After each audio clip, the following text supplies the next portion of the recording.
Mr. Jerry Vaval. What's going on, bloody?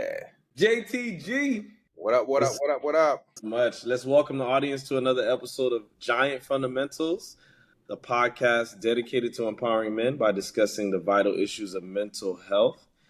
And we do have a special guest today. But before we talk about our special guest or talk to our special guest, how you like them Rockets? Oh, because they won last night? I just went to sleep. I was like, You're getting old, bro. yeah, I had a little manischewitz, and then I had a little small piece of edible, and then I had some feels. Mm-hmm. And I was like, yeah, I'm going to sleep. Yeah, you definitely had communion. That's cool. Yeah, the Rockets, the young boys, they beat out the Warriors to force Game 7. Van Vliet, championship point guard, came through. For sure. I'm loving the playoffs. I'm loving the NBA playoffs. I'm loving the fact that they're getting back to the 90s style of playing with the And I'm not gonna lie, at first I didn't like the parody, but I think I don't like the parody during the regular season. But the playoffs, the parody is working very, very well. I think that's making it good. For sure. And they definitely bringing in the money. Yeah, it's good. Yeah. But before we lose our guests talking too much about sports. Exactly. So manly of us. I want to welcome Nikita Pechon using my, Haitian accent. She's not Haitian. She's actually Jamaican, but she's a licensed clinical social worker. She's also a birth doula. She's also a travel specialist. And, doing my little research on you, even though I've known you in our previous years growing up in the church, I also saw that you help moms or women just in general find their own identity in their journey.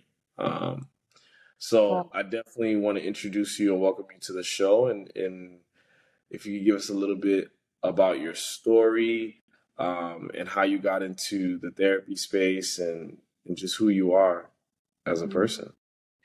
Thank you guys so much for having me. It's such an honor. You guys are so cool. I feel like I'm at the table with the cool guys. Like growing up in the church, you guys were the cool guys. So like to be able, yeah, they know they knew. But thank you guys so much. Yeah, y'all was cool. You guys were the cool guys. It's cool. I didn't know that existed in church. We were like Peter and Paul, Oh, we curse and choke people out. that's accurate. That's accurate. Thank you. I try. But for me, we're all Caribbean Americans, so I feel good in this space to like I don't feel like I have to explain. You guys know how it is to be Caribbean American. And so I'm Jamaican, born to Jamaican immigrant parents. And as you guys know, like the immigration process causes a lot of like trauma, and so for me, I grew up in Jamaica early childhood from like 1 to 6. And so, that is a crucial. You said what, John? I want to just stop you there real quickly. It's okay. I just wanted the audience to understand why we brought you on. Oh, okay. Because we have May 7th coming up. Okay. What is May 7th? You would know better than me, Nikita. I don't want to put you on the spot. But May 7th is what? Maternal.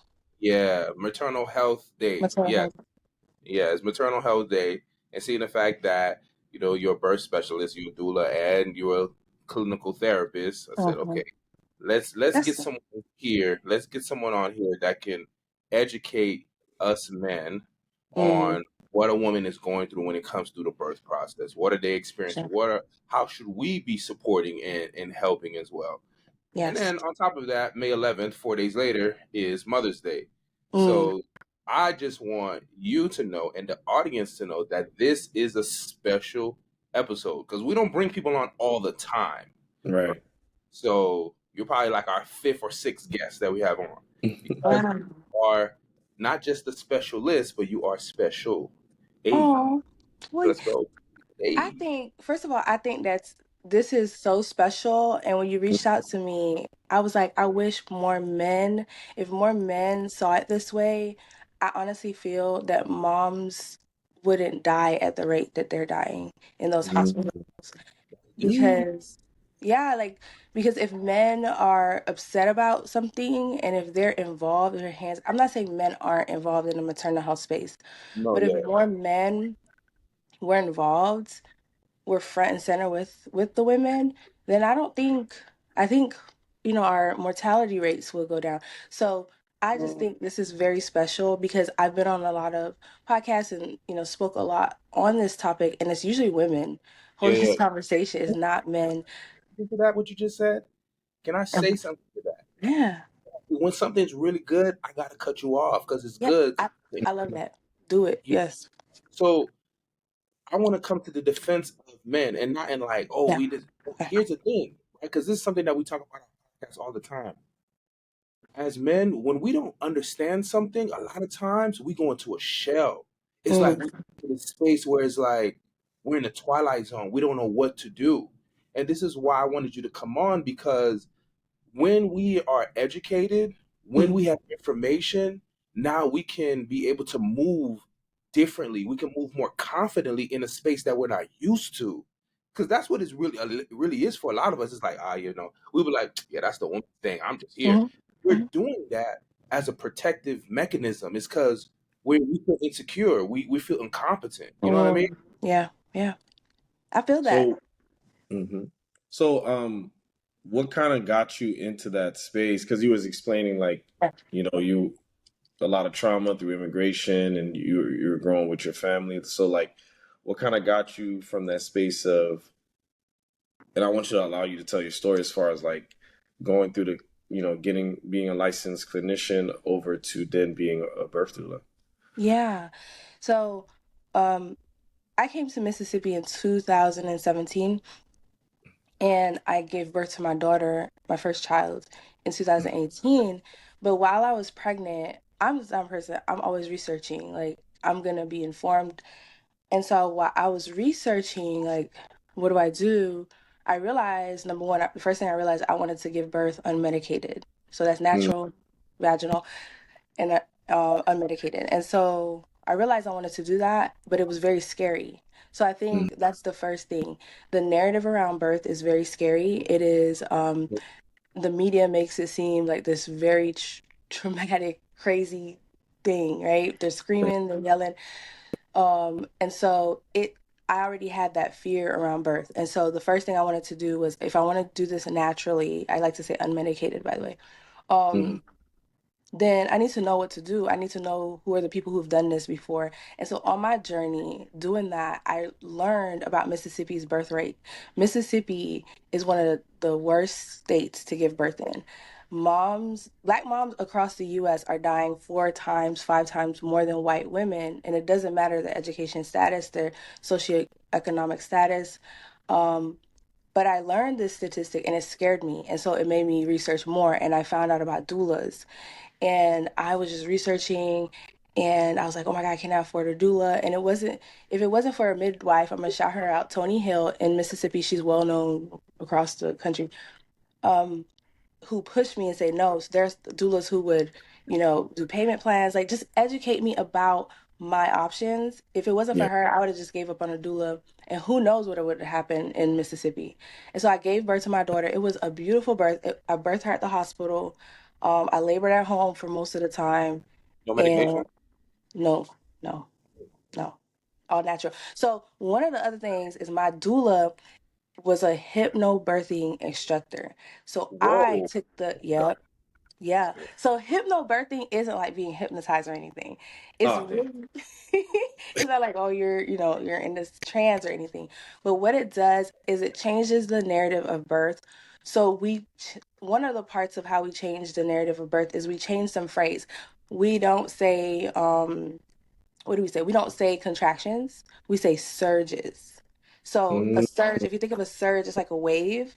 And so we change our visual from like this painful thing to it's a beautiful thing. I can go with the flow, right? And mm, we don't say like, we say open, we say soften, like soften your jaw. So if it changes how you birth into this, like you work with your body instead of against it. Because most women who are not aware when they're in that laboring process, it's a lot of pain, it's intense, and you're tensing up and you're working against your body. And so the baby's trying to come out and you're like this and you're tense, right? And so hypnobirthing helped me learn to breathe. It helped me learn to relax muscles. And so, anyway, learn that and then birth my child in Mississippi in the hospital systems perfectly, right? I had a second degree tear, but that was because it was a resident doctor who, anyway. So that is what led me to the journey of becoming a doula, because I became like an evangelist. Okay, I was like, oh my God, you shouldn't birth without no doula. Like, that's crazy talk. And so I was just telling people about it, telling people about it. And then when I had my son in 2019, end of 2019, I gave birth to him at home with a midwife and like 2 doulas. It was beautiful. It was intense a little bit, but it was beautiful. And that's when I was like, I need to become a doula. You know, as you're saying this, I'm just connecting certain dots when you talk about the fear around the birthing process. So it's like mothers are fearful, especially if it's your first time, because of that you see on media, what you see on TV. Men are nervous because we just don't feel as if we have space in that area. We're not educated and we don't know. So it's I didn't realize how much of a nerve-wracking process that could be. And I didn't realize that, even though my wife, I mean, we've had 2 kids, but I think I didn't realize it because we had a certain level of support. So that's why we didn't realize it. But I do remember when my wife, when we had our first child, uh, that girl did not want to leave that womb, boy. She was comfortable. She was just chilling in there. She did not want to leave. So, they said, circumcision, right? Got to, not circumcision. I'm sorry. You got to get, what do you call that? Going to cut you open. Look at that. You see? C-section. Yeah, C-section, right? So it was like, all right, we got to get the C-section. And I'm like, all right, cool. I'm about to go in there. And they were like, no, no, no, no, you can't come. I was like, what the? I was so nervous. I was like, what do you mean I can't come? Like, they was like, no, you're not able to come. You have to wait till after you have the baby because we don't want you to see her. It's as if she will look like she's dead because, they'll put her to sleep. And I'm like, okay. I'm like, all right. So I was just sitting there like, nervous. So it just shows you that information changes situations. What? Oh my God. Yeah, it definitely does. I think in the birthing process, even me having my own 4 kids, especially the way men are and the lack of control we have, it can be very frustrating. And I think even through the whole journey of pregnancy, I know a lot of women sometimes feel like, oh, some men don't really be emotionally available, they don't help as much. And I think a lot of it has to do with the lack of control. We really, once we put it in, it's like no one really cares about us and what we're going through. And then we have to cater to the mom so much, which I never had a problem of, but it's like I had no say so, I had no control. I went through the same situation having my first daughter, and they were like, oh, cesarean. And like you said earlier, if we weren't educated, if we didn't know our rights in that room, if we didn't have her mom there advocating for us not to have it, my ex-wife was, she was in nursing school, so she knew about the rights and responsibilities in the birthing process. And we were like, nah, we don't want that. So we were able to deny that. And she was able to give birth vaginally. But a lot of women don't have that advocate. They don't even have their man in the room to be able to, navigate those decisions. So that lack of control sometimes can be seen as like sensitivity, but it's just like, as men, we can't even do anything. You know what I mean? We don't, maybe we need as men some experience as a doula to be like, hey babe, it's a serve. I saw a male doula like a few months ago. I saw this guy, he was a male dope. That was men out. So yeah, it's there's some awareness it's not allowed yet, but there's definitely some awareness coming And there's up. also the daddy doula program. There's a daddy doula program. Okay, Yeah, thanks. daddy doula programs. Yeah, what you guys are saying about that part of like, yes, I definitely understand and have seen dads in the room and they're just like, what do I do? And that's why like doulas a big part of a doula's responsibility, and I know not everyone has had a doula, but a big part of a doula's responsibility is supporting the dad or the partner as well, because my doula did a really good job in unifying me and my spouse, during that time. And she just emphasized that you need to be her support. My doula wasn't the one holding me and she had him, my first doula, she had him do that work. He was the one squeezing my hips and holding me up, and she was just there with him. And then, my second doula, the second time, both of them were there. So I think it is important for the dads and the partners to know, and be encouraged and be empowered, because like you said, it's like, I don't know what to do. I'm not carrying this baby. I don't know what to do. But to empower you, that is the work, and that is how you have that unified birth experience. And, I strongly believe that is a very powerful process, because the baby, we know these things, that the baby feels everything that's going on. So I could imagine that would help even the slightest bit in the child's connectivity when it comes to with the father, because he was there every single step. It's not he just didn't plant it in there and he just just on the outskirts. He's like actually there, involved, and the child can feel that. Yeah. So before we get too far, because we just naturally just jumped into we ain't do none of our standard, you know what I'm saying? And I like it. I'm glad that you feel comfortable and you feel safe, because we definitely want this to feel like, I really get annoyed when I see other podcasts and panelists and they say, "Oh, it's a safe space," and then no, it's not. You just want me to put my dirt out there. But I say all that to say is I wanted that warm welcome so that I can ask you, how's your body, how's your mind, how's your heart, and what are you grateful for? That's a good question. My body, I'm learning to calm it, because my nervous system like tense. So I'm learning to ground myself more and more. I did struggle with a lot of anxiety, and so so my body's good. Trying to keep it calm. My mind. I've been lately. So I'm supposed to answer this question, right? Yeah. Okay, Yeah. I just wanted to make sure I'm not rambling, and y'all like, No, wait. no, No, Jerry. you're good. I'll be like, hey, you rambling right now. Nice.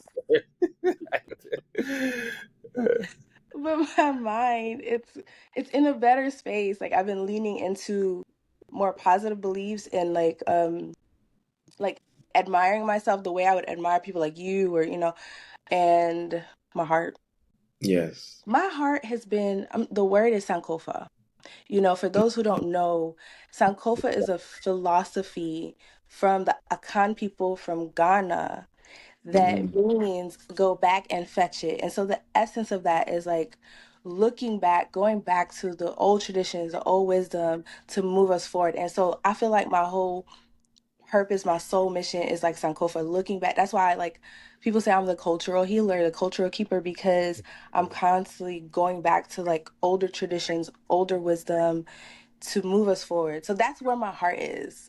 You said And Senkola? Senkola. Sankofa. Sankofa, so that's Senkofa. Sankof.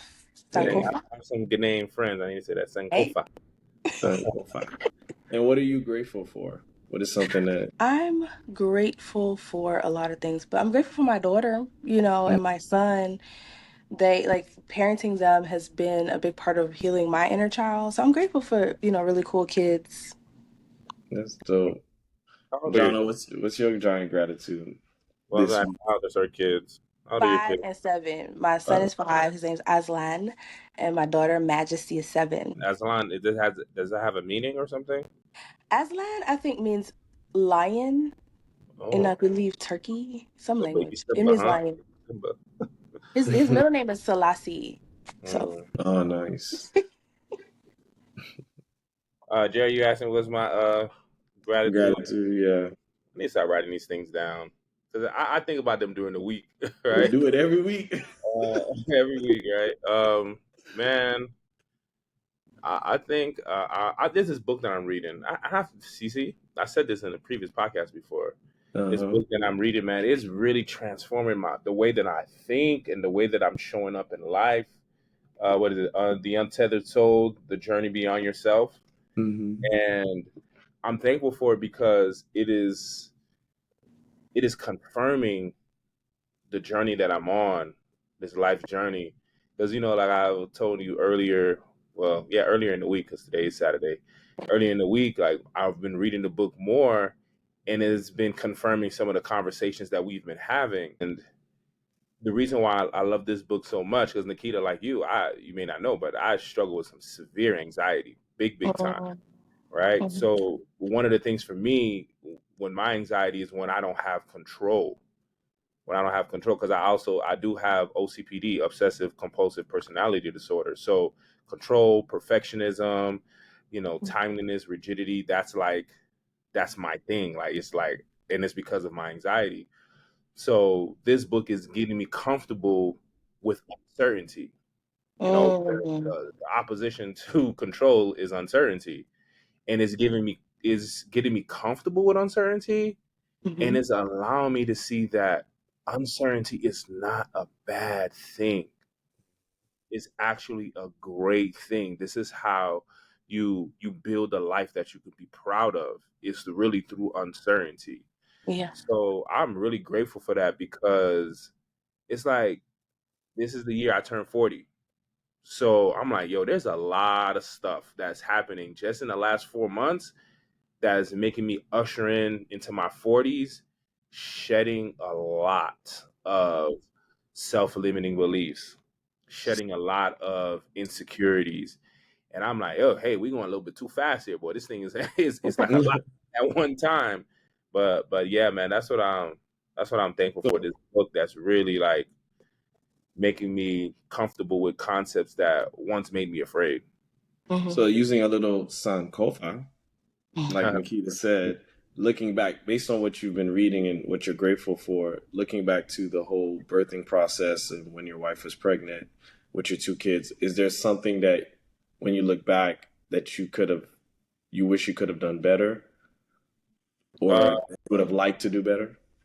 yeah, I definitely would have liked to be more present emotionally.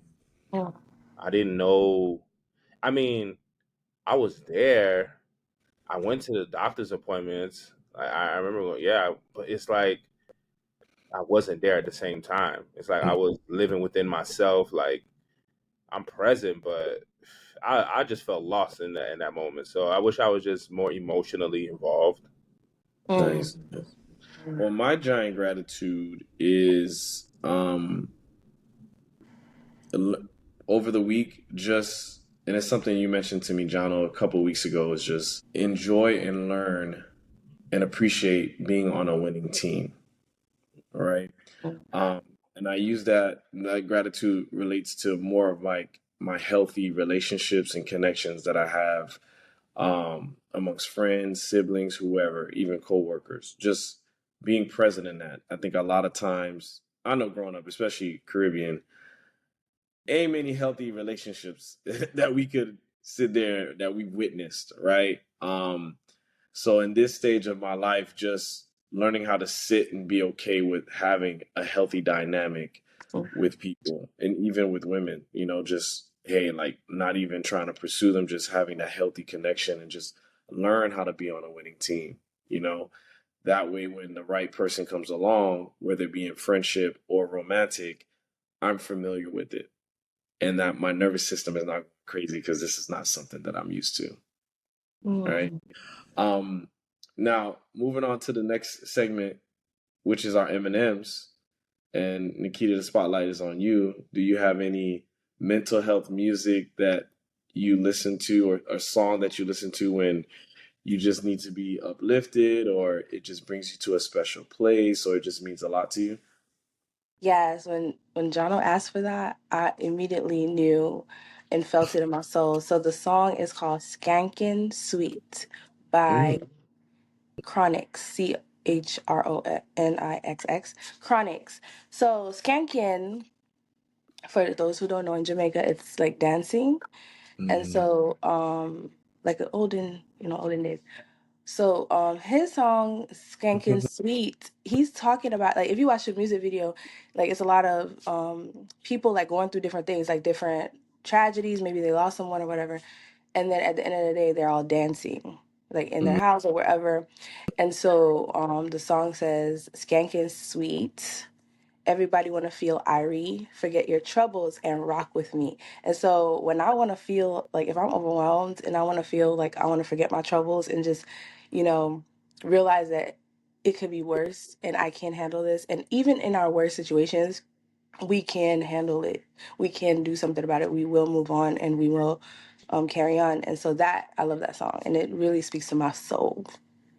That's amazing. Yeah, I saw that you're also like an Afro beat dance instructor. Yeah, so in You know, Mississippi, I'm telling you, I'm doing my hey, y'all know research did now. y'all research. So I would say I'm a curator of that experience. So in Mississippi, I'm in Jackson, Mississippi. For those who don't know, that's like the capital city, and it's in central Mississippi, and that's like the blackest city in Mississippi. But anyway, so it does not have the community of like any kind of reggae dance hall. There's no like you can't go to no spot and they're gonna play reggae dance hall Afro beats. Nowhere. Mm, And it's so funny because I know a lot of the DJs, and the DJs, they have a playlist of reggae, dancehall, Afro beats, and they don't play it because nobody know what to do with it. So what I decided to do was create this thing called Diaspora. Every month I host this thing called Diaspora where it's like African Afro beats, Caribbean dance hall. And so what I did was I made it like a dance class slash party. And so for mm, the first 30 minutes, I'm instructing. I ain't no dance instructor, but in Jamaican, we Caribbean, we know how to, move. So I would yeah. instruct like a dance or whatever. I'll teach a few dance moves and then we just party. So I'm trying to curate this like party scene, but people are still like scared. We had a party yesterday at a coffee shop and it was so fun. And my regular people who come every month, they were the ones dancing the whole night. They didn't stop dancing. They were just dancing. They knew what to do with it. And so that's what I've curated in Mississippi.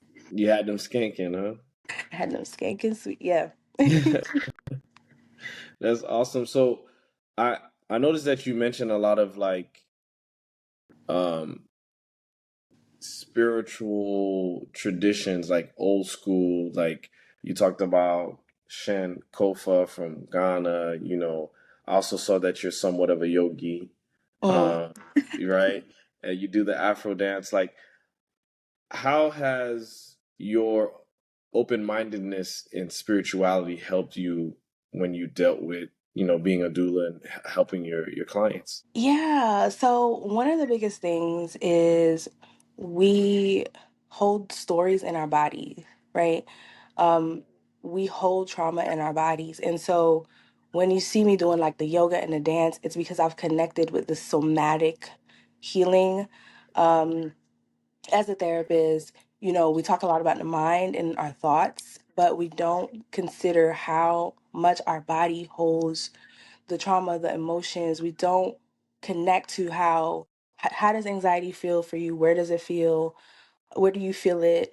How does anger feel? We don't connect with that. And so when I'm doing the yoga and the dance, essentially, if we're talking about Sankofa, right, we're looking back at how our traditional selves, our ancestors would dance, move, the rhythm. Those were all a part of our healing. I mean, in West Africa, if you've gone to like a West African dance class, like you learn about the rhythms, the different rhythms mean different things. The drummers call the dancers and things of that nature. And there's dance for all kinds of things. There's dance for weddings, birthdays, funerals, initiation, girlhood. And so historically, we've moved our bodies, we've moved to the rhythm, which cultivated joy. And so for me and my clients, it's going back to movement, going back into your body, connecting with that, feeling your body. Because if you think about it, like trauma creates this disconnect from your body and this disassociation and this, you don't feel right. You don't, you're just there. And so a lot of people are coming more and more into their bodies and saying, I'm real, I'm here, and so that's kind of what has helped people heal more, like connecting to how they feel in this space, coming home to their bodies. How does, in your experience, how did your trauma and your upbringing affect your birthing process?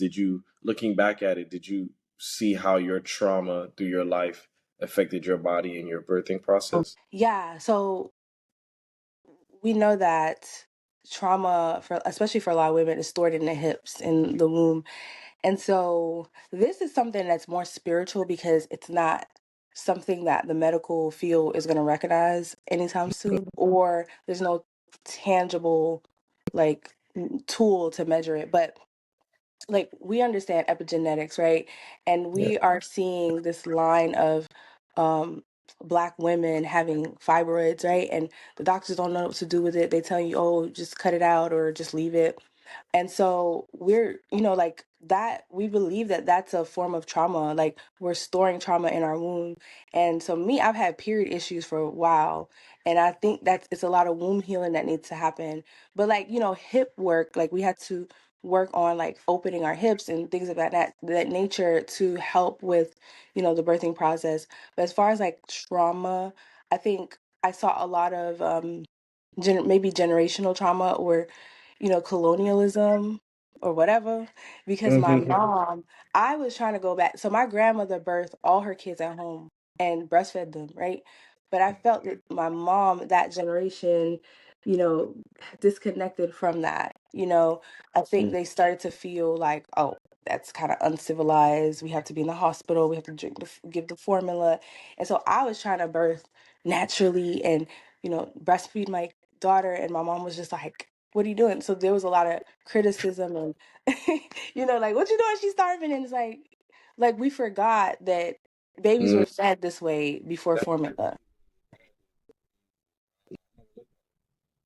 Mhm. talking about that, how you're painting the picture, and I guess the operative word for this episode is Sankofa, right? Mm-hmm. Yeah. You're going back and Yeah. you're saying, if it was done like this Mm, back then, mm, where along the line did we stop doing it? And yep. why did we stop doing it?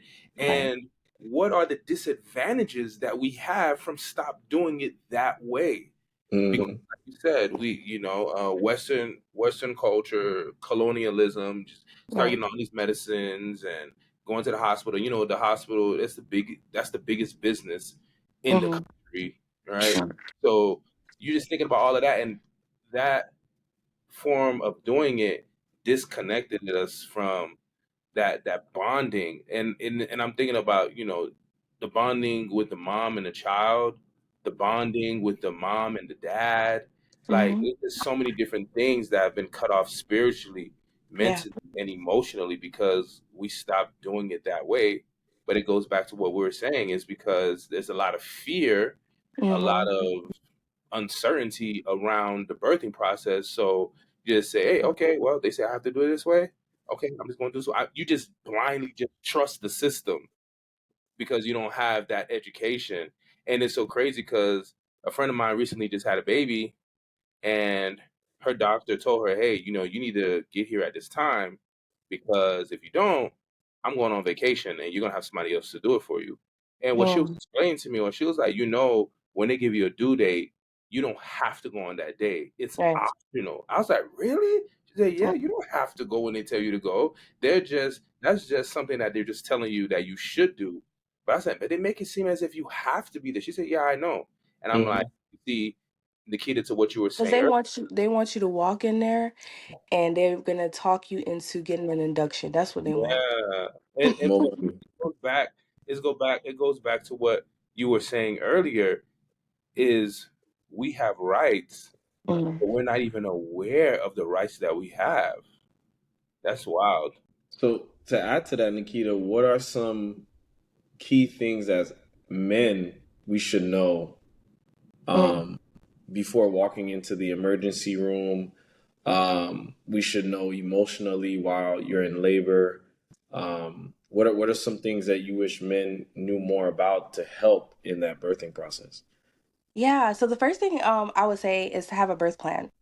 Mm-hmm. You can literally Google it and get an idea on know what you want to happen in that birth. I think a lot of times parents don't realize that you can like have a plan for your birth. It's never gonna be perfectly aligned. It's never going to happen exactly how it is. But how do you want to birth? How do you want the room? Like, what positions do you want to labor in? You know, do you want to give this baby vaccines? Do you want this baby to be, like they do, the assessments and all that stuff, and they do all the stuff with the baby? Do you want that to wait for an hour? They call that the golden hour, where you just bond with the baby, because a lot of those things could wait. Do you want any interns and residents in there? Do you not want any nursing students in there? Do you want it to be quiet? Like there's so much that you can, you know, do in that birthing space. Like, do you want them to not ask you about your pain levels? Because I told them, the first thing I said was, don't ask me about my pain, ask me about my comfort. That's a part of hypnobirthing, you know? So Is you that can hypnotherapy thing, that's a right? hypnobirthing perspective of like, don't ask me about pain. I'm not, there's no pain. It's a sensation and it's intensity. And it's not to be delusional, it's to shift your mind. And so Right. you literally can say, um, you know, I want this person in the room. So have a birth plan. Number one, dads know, and partners know your birth plan. Know what's going to happen if it's a C-section. If they're talking about a C-section, what do you want in the C-section?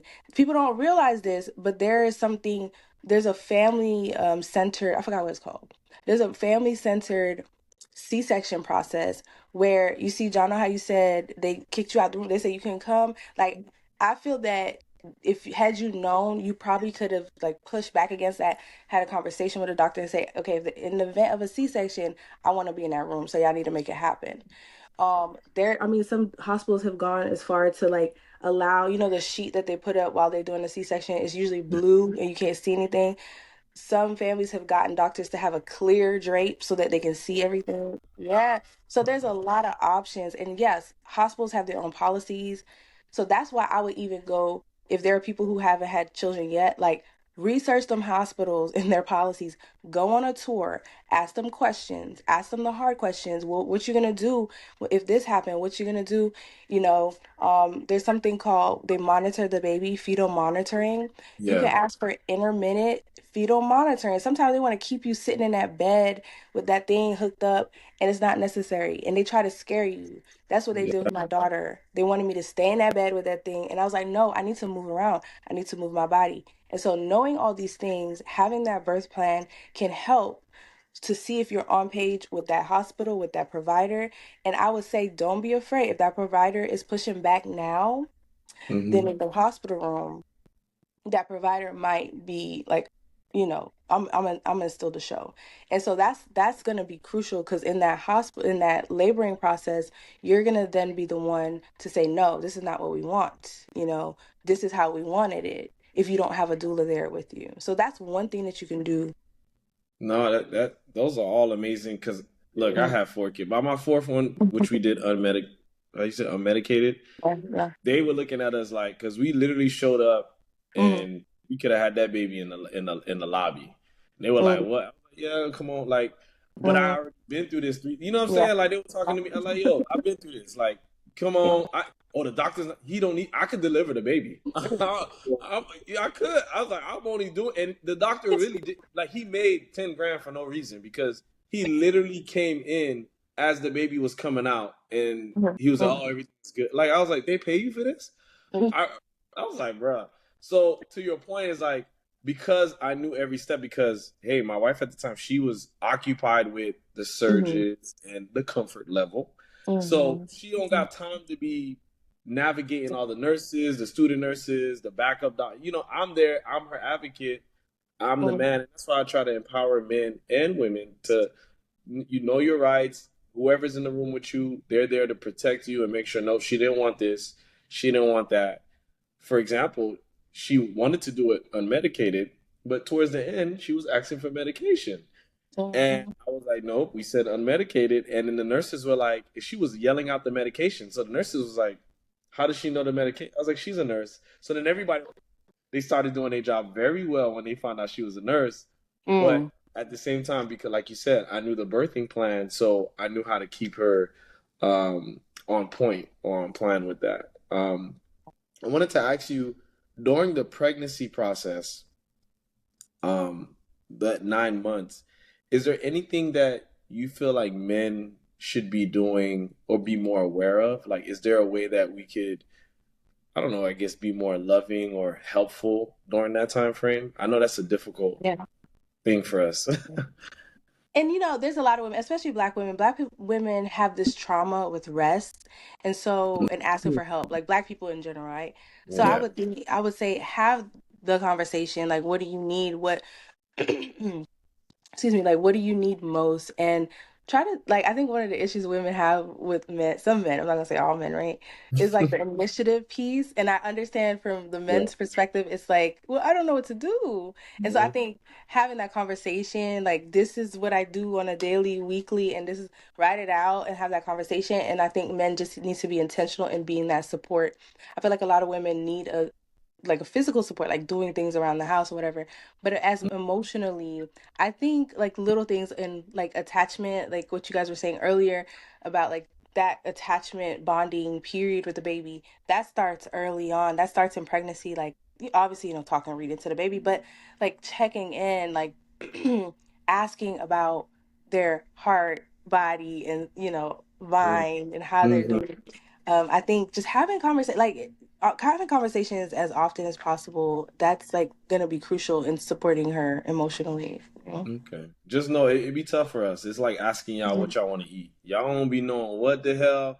I'm like, I'm Dang. like, yo, you didn't rub I didn't even know you wanted me to rub your feet. I did everything else. You know what I mean? So like, I agree with you having that conversation because it'd be a lot of silent expectations, and Right. it could be. I'll say that's fair to say. Women, we need to do a better job in allowing help. I always say that because we need to do a better job in allowing the support, and not just expecting, just because you can think of all these million things doesn't mean that everyone else around you is going to think about it, and just verbalizing that. So I do, hold moms and women accountable to that as well, because that's something we can work on too. I also saw that you had this post on your Instagram, which was really good because you bought yourself a medicine ball.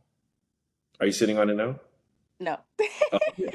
Uh, yeah, you bought yourself a medicine ball, and I love what you said. You said a lot of times women remember to try to get ready for birth, hmm but the things that you do to get ready for birth should still be done after the birthing Oh process. wow, Listen, yes. that's So good. that was a great message. And what triggered that for you? Like, how did you? What was that train of thought where you're like, yo, this is important for postpartum? Yeah.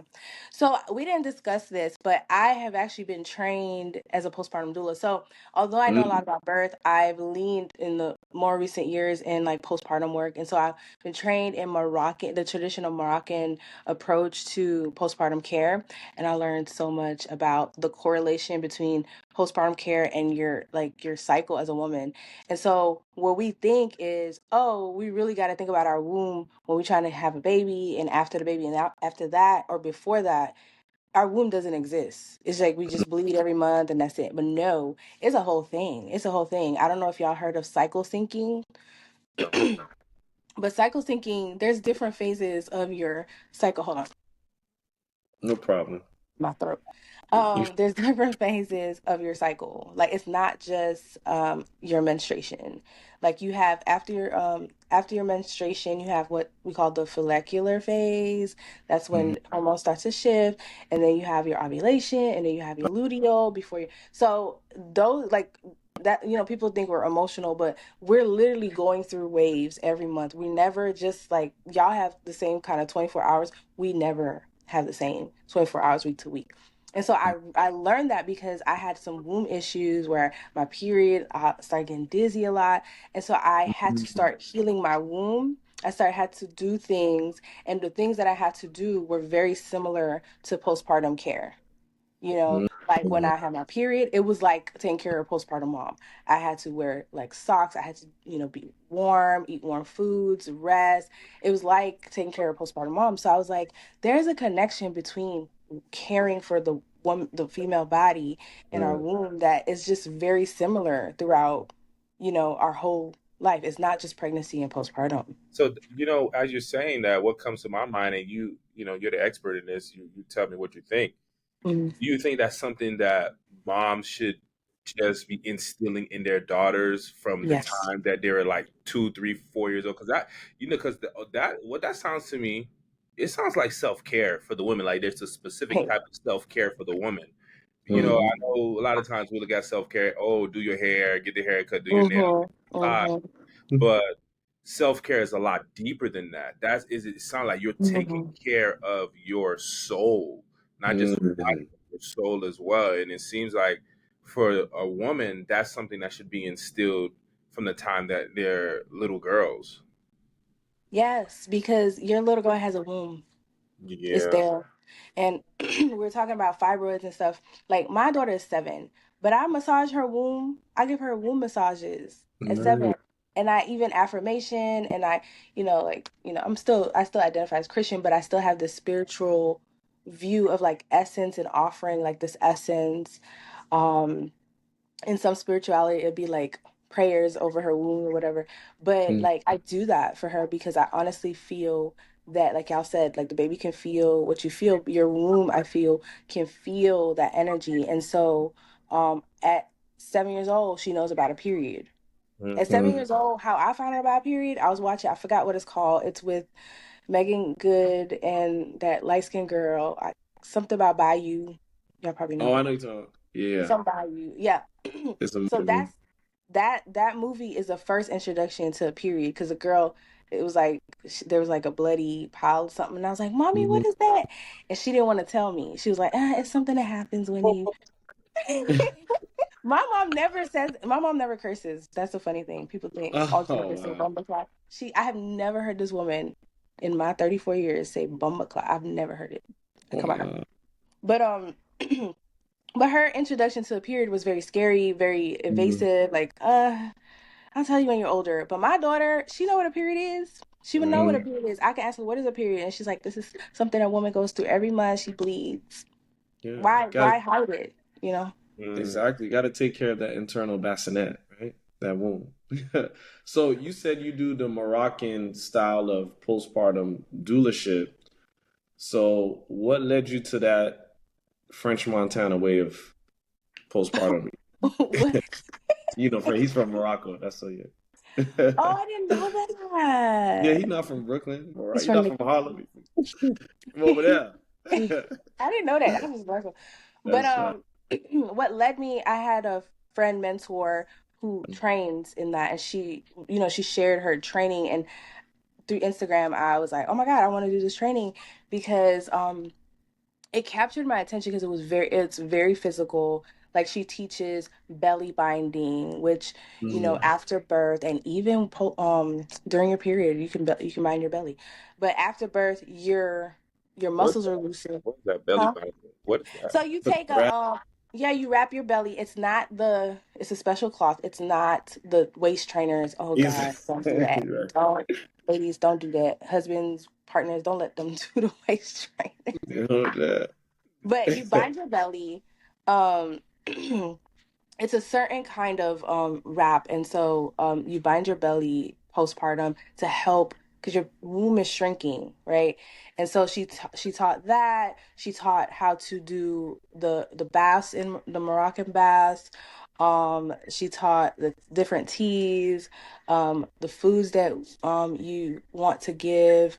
Um, how to keep them warm and all that stuff. And also we learned bone closing. So there's a ceremony called the bone closing ceremony. It's really beautiful. And I actually want to do more. I should do more bone closing ceremonies. I did one last time I did one was last year though, with a mom. She was like 4 months postpartum. And this basically it's a spiritual kind of ritual and it's really good for the body too. And we take a cloth and we literally go from head to toe and just like wrap the cloth and then hold it, wrap the cloth and hold it. And so like we tighten, everything is loose after pregnancy with relaxing.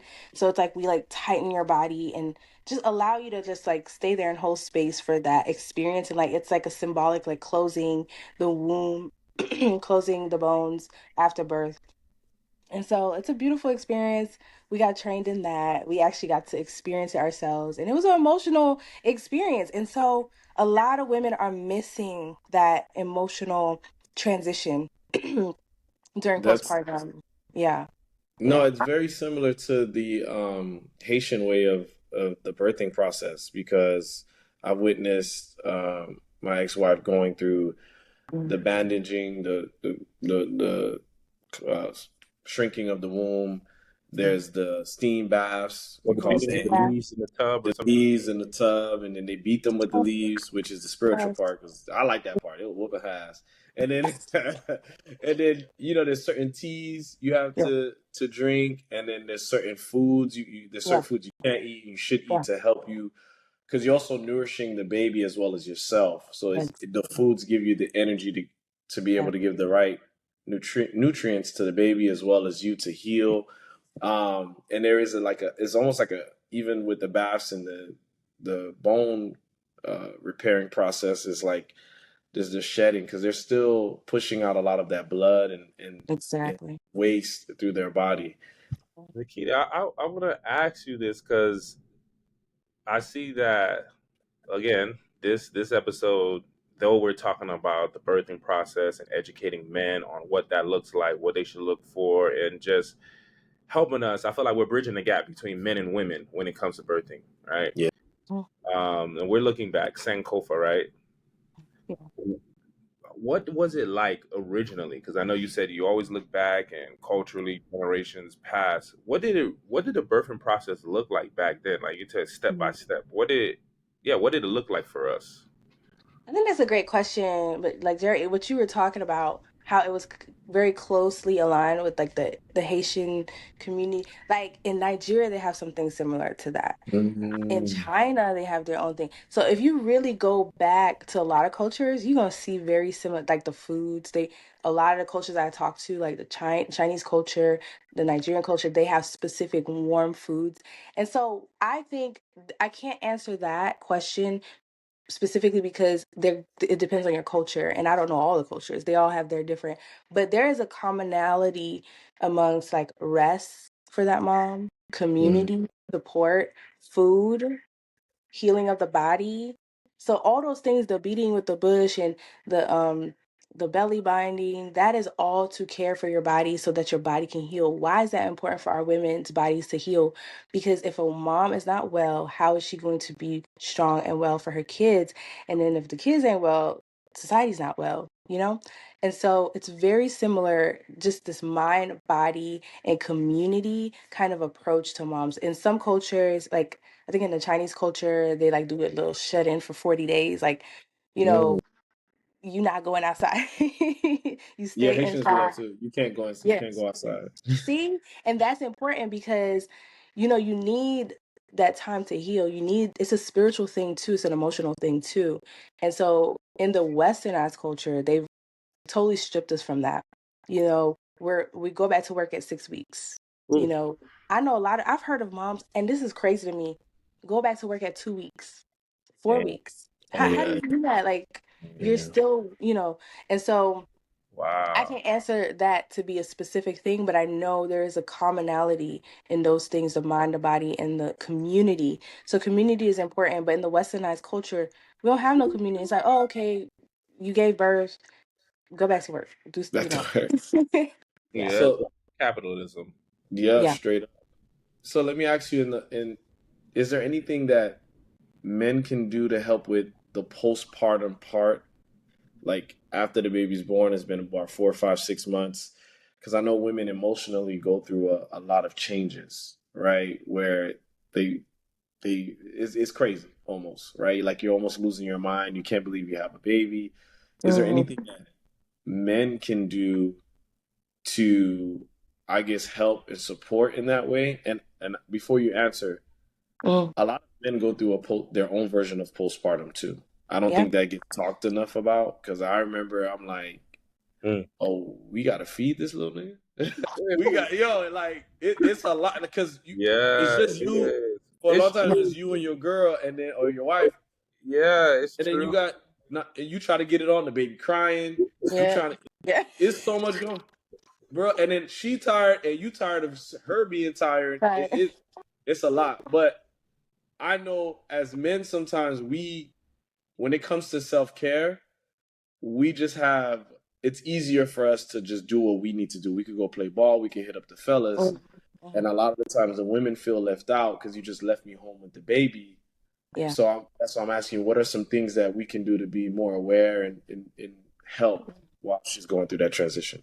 So I love that you, Jerry, I love that you mentioned postpartum, the emotional side for men, because the statistic says that 1 in 10 dads experience postpartum depression.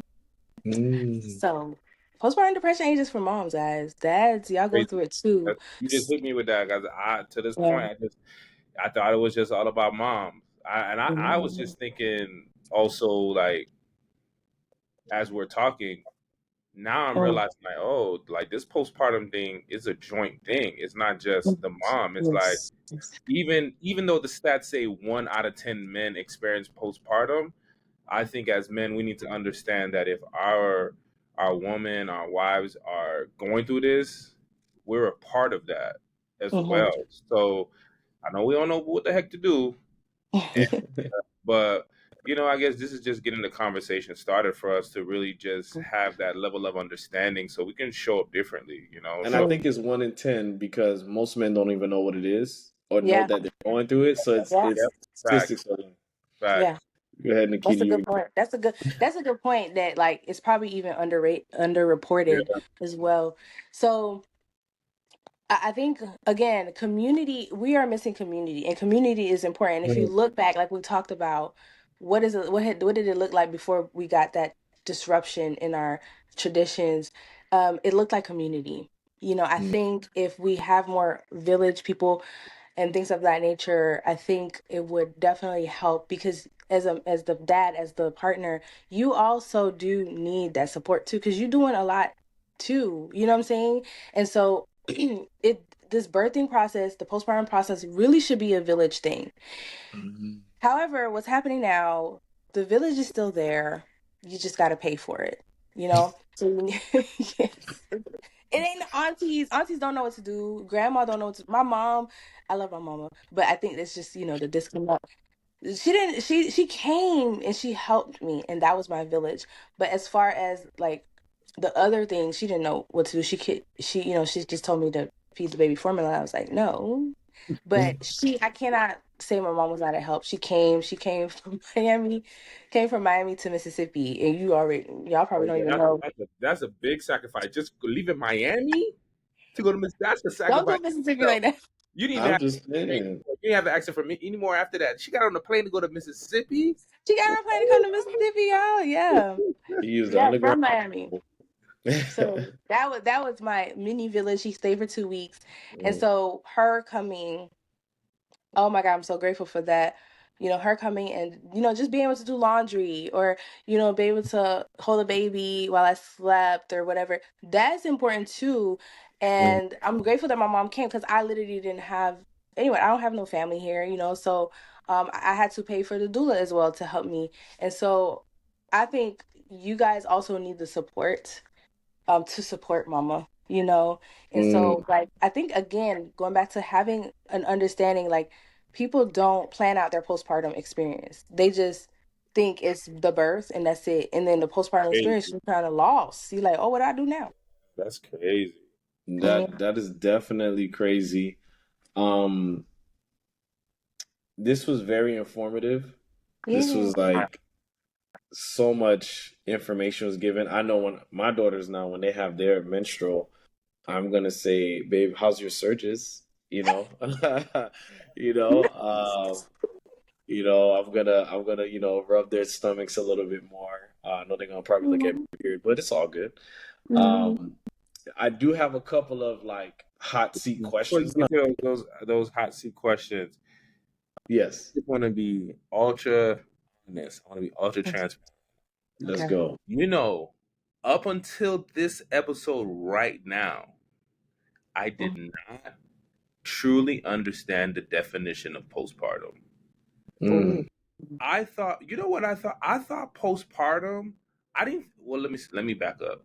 I didn't think every woman experienced postpartum. I didn't realize that it's actually a stage that every woman will go through. In my mind, I associated postpartum with, oh, she's depressed or she's this. Yes. Yo, Listen, I'm that's glad you said that. crazy. See, look, guys, look, I'm I've been glad you said a that. licensed clinical therapist for all this time, talking to the audience. You see, I Still don't know learning. everything, guys. I don't know everything. I'm Yeah. uneducated too. I'm like straight. I'm like, yo, Yeah. it just hit me just now. It's like, oh, it's a literal, like it's going to happen. It's Yes. not optional. Absolutely. Wow, Yeah. crazy. I'm glad you said that because that's another thing I try to correct people on. They're like, "Oh, she went through postpartum." If you give birth, you are postpartum. Okay, so I don't feel Eh, bad. Okay. No. No, most people don't realize that postpartum, it is pregnancy Oh, and yeah, postpartum. So yeah. every mom who has had a baby, and every mom who has had a baby who was um stillbirth or miscarriage, that's postpartum as well. And yeah, and we don't think about that until we go through that.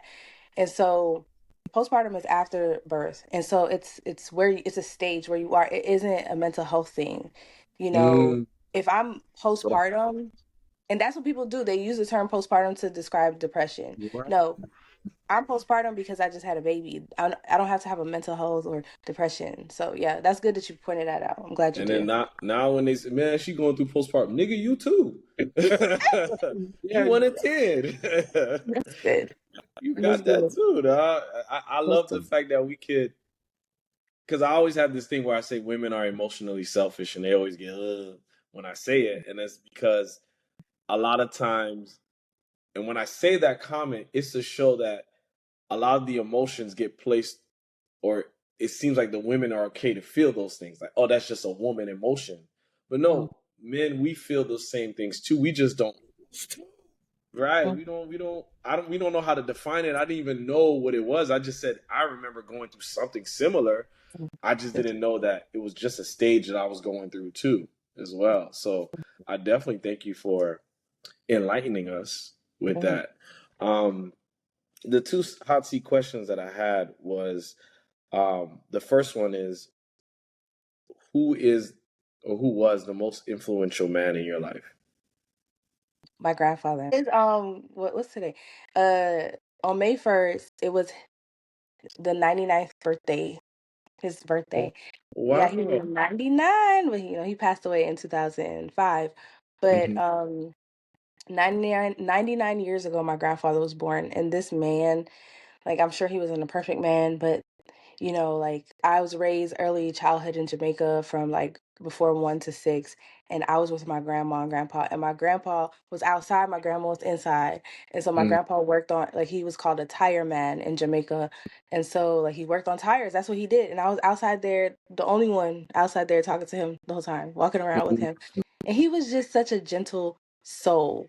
He spoke to me, as Caribbean kids, like, you're seen and not heard and all this right. stuff. I know the Black community go through that too, but he didn't make me. He was the only and first person to make me feel seen, like, to make me my voice matter.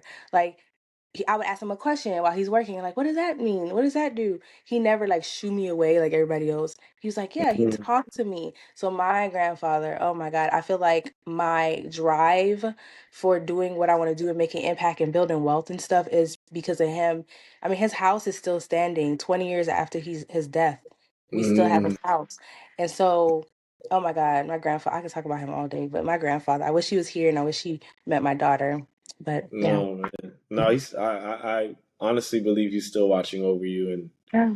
and feeding your spirit as you try to, do the things to make him proud. So that was amazing. And the second one is, what is the deepest wound that you've healed in your journey? Ooh, that's a good one. That's a good one. I would say I'm healing it. I would say it's still, I think the deepest wound for me is belonging. And I think this is why I do a lot of work in culture. And I think coming to Mississippi has made me like try to run back and like deepen my like love and work for the Caribbean culture, the diaspora, because Mm, Mississippi has like removed me from what I know. Like, Miami is easy, like everybody Haitian, Jamaican is it's home. but like being in Mississippi is like, oh my God, like where's my heritage? And so like I've always struggled with the sense of belonging. I think it stemmed from like being early childhood away from my mom during that really important formative attachment years. So I think I got an attachment wound where I didn't feel like I belonged. Like I was with my grandparents. Yeah, it's my grandparents, but I don't really belong because it's not my mom. And then coming here and trying to, assimilate to the American culture and not feeling like I belong either. And then I don't know if in the Haitian culture, I think y'all experience this too, where it's like you don't feel like you fit. It's like you're not Haitian enough, but then Oh you're yeah. not American enough. Yeah. So I felt that I was like, I'm not Jamaican enough and I'm not American enough kind of thing. And just I've always felt like spiritually homeless. Like I've Mm-hmm. always felt spiritually homeless. Like even when I was going to church with y'all, I did not feel like I belonged. Like I felt like I was just this Sunday worshiper who came to church on Saturday, and I just didn't feel like I belonged there because I didn't grow up early childhood in the SDA church. But Yeah. then like I just had this like theme of like I don't belong, I don't belong. And so that's something that I've been healing more and more and leaning into my roots and leaning into myself and realizing that I do belong. And that is why I've been the culture and community curator, because I want to be there for those people who don't feel like they belong and build that sisterhood community kind of thing, you know. No, that's amazing, and I hope we made you feel like you belonged on this podcast because you I were. do feel. Jana, you have any closing words for us? This was amazing, man. This is great, Nikita. Definitely appreciate you coming on, taking the time out this early Saturday morning. You could have been doing anything like sleeping, but you're here with us. And oh yeah, and I know you're an hour behind us too. So Yeah. Oh yeah.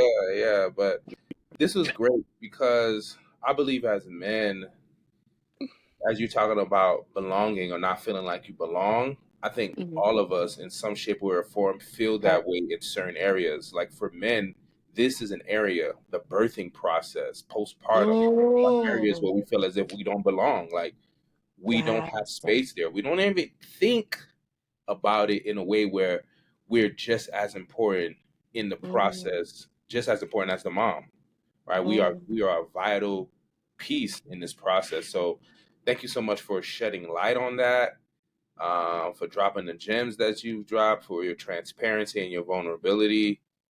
Thank you. This was amazing. Yeah. Mm. I hope you felt love, Nikita. Jano, you know I love you. Bobby. Yeah. Same I question.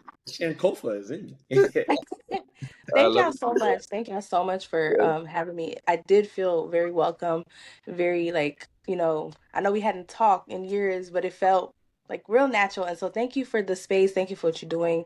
And thank you for honoring moms. And I'm glad that you said that, Jana, about dads, like that helped me to kind of, you know, as I do my work to make sure dads feel like they belong just as much. Got it. Let's get it. You have a Until we pod again. until we pod again. Thank you so much for joining us. And remember, the man that says he can and the man that says he can't are both right. Which one are you? Street cred was a major priority, and no respect for any authority. If you love school, you were in the minority. Can't be yourself, only way was conformity. In the dark, I pray.